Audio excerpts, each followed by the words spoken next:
Pengakuan jujur JK sebagai saksi sejarah Indonesia, bagaimana perjuangan dan keberhasilan Jokowi membuat Indonesia lolos dari jerat hutang 6.000 triliun warisan SBY dan Soeharto. Memang sedikit baik setelah ada teks amnesti, ada tebusan 93 triliun. Tapi hutang ini kan akumulasi selama puluhan tahun. Kalau perlu kebijakan perpu, ya perpu saya keluarkan. Kalau perlu perpres saya keluarkan. Kalau saudara-saudara punya peraturan menteri keuangan, keluarkan. Untuk menangani negara, tanggung jawab kita kepada 267 juta rakyat kita. Apakah pemerintah serius, Pak Jokowi? Saya termasuk bahagian dari pemerintahan yang lalu dengan Pak Jokowi. Saya tidak pernah melihat presiden yang seserius itu untuk melihat rakyatnya. Dikutip dari tweet Twitter Toto Kartaraharja @Kartaraharja, akhirnya mengaku juga. Teman-teman, bacalah pengakuan seorang JK berikut sebagai saksi sejarah Indonesia. Pengakuan jujur JK terhadap keberhasilan Jokowi dalam mengelola negara sehingga Indonesia perlahan lolos dari beban utang peninggalan era SBY dan Soeharto yang telah membuat Indonesia harus menanggung utang hingga 6.000 triliun dengan dalih subsidi yang hanya memperkaya dirinya sendiri dan konco-konconya. Silahkan Anda menyimak sampai selesai agar kita paham mengapa kini Indonesia perlahan menjadi negara hebat di Asia dalam kurun waktu yang tidak terlalu lama di era Joko Widodo.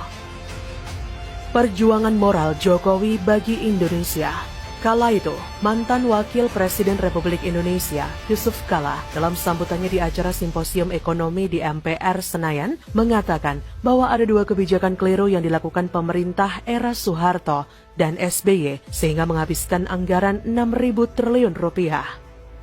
Kebijakan itu menjadi salah satu penyebab ketertinggalan Indonesia dari negara-negara tetangga. Satu kebijakan era Soeharto dan satu lagi era SBY. Selama 32 tahun Soeharto berkuasa, tidak ada riak yang berarti untuk menghentikannya. Saat Soeharto jatuh, tatkala fundamental ekonomi yang disimpan rapat bertahun-tahun terbuka lebar oleh aksi George Soros terkuak. Nyatanya 10 tahun kita menyimpan data busuk dan kebohongan. Tidak ada kekuatan ekonomi secara nyata, tidak ada. Soeharto tidak punya rencana hebat untuk membuat Indonesia hebat dalam sektor ekonomi, kecuali hanya menggali lubang sedalam-dalamnya melalui hutang tanpa rencana real untuk mengubah Indonesia menjadi lebih baik. Dari jumlah hutang yang digali Soeharto, hanya 30% yang digunakan untuk membangun Indonesia. Selebihnya habis dikorupsi oleh mereka yang menopangnya menjadi penguasa selama 32 tahun. Akibat kebijakan yang diambilnya sebelum jatuh adalah menandatangani LOL dengan IMF sebagai blank check yang harus diselesaikan oleh rezim setelahnya. Beban masalah yang ditinggalkan Soeharto kalau dikurskan sekarang dan ditambah dengan bunga obligasi rekap mencapai 3.000 triliun rupiah. Era Habibie, Gus Dur, dan Megawati merupakan era tersulit bagi kita untuk berdamai dengan kenyataan. Indonesia dinyatakan sebagai negara insolven. Semua financial resource tertutup, pemasukan lebih kecil daripada pengeluaran.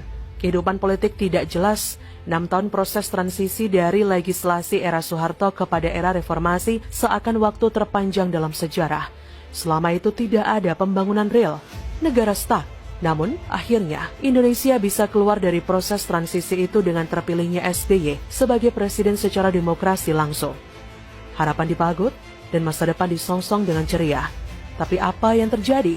Selama 10 tahun SBY berkuasa untuk mempertahankan kekuasaannya, dia membakar uang sebesar 3.000 triliun untuk subsidi. Periode 2004 hingga 2014, subsidi energi rata-rata memiliki porsi sebesar 21% dari APBN, mengalami porsi terbesar pada tahun 2008 yang mencapai 28%. Di dalam subsidi energi, alokasi subsidi BBM adalah yang terbesar dengan mencaplok 80% dari seluruh subsidi energi dan menciptakan mega skandal dengan korupsi tak terbilang jumlahnya. Andaikan uang sebanyak itu SBY gunakan untuk membangun jalan tol, maka kita sudah punya jalan tol Trans Sumatera dan Trans Jawa, juga kereta cepat Jakarta-Surabaya, dan puluhan kawasan industri berskala internasional.